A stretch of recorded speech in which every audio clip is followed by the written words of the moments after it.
Basho would work, and he would watch TV. And when he came home at night, he would eat, then he would sleep.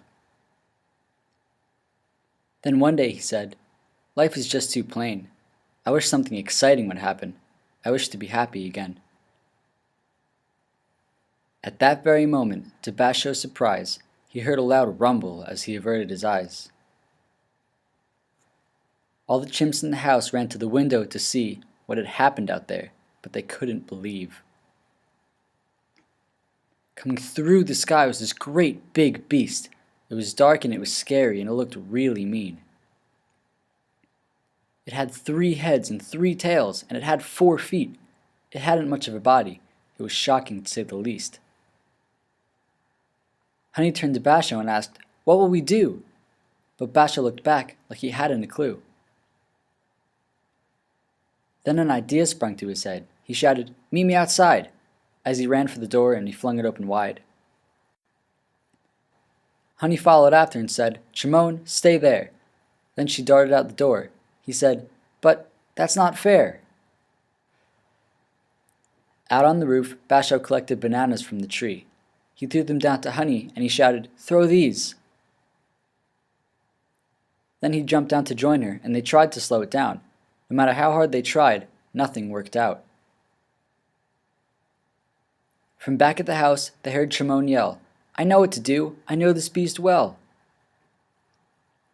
I created him, you see, on the computer in my room, so please let me help, or we'll all be doomed."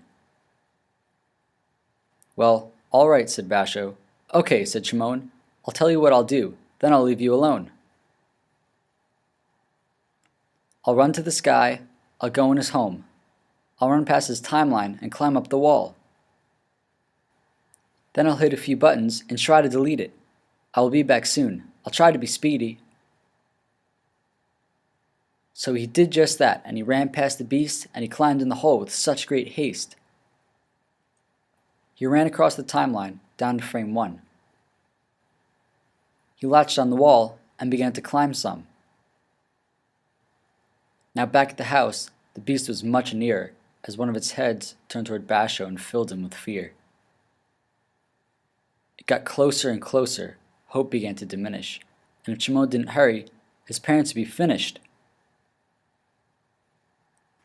When Shimon reached the tip top, his hand pulled down a menu in which delete would be found. He pressed it, and presto, the beast disappeared. Then at that very moment, all the chimps cheered. "Hooray for Shimon," the chimps chanted as Shimon ran home. With a smile on his face, he ran right along, straight to his family and into their arms. They all smiled and hugged in one big family hug. No more worrying about that beast with the plugs.